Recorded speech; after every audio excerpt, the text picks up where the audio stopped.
En medio del desierto de Karakum, arde un fuego que nunca se apaga.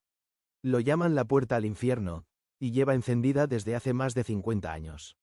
Es un cráter gigante, lleno de llamas, creado por accidente.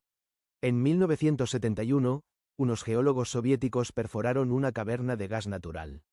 El suelo colapsó, y para evitar una fuga tóxica, le prendieron fuego.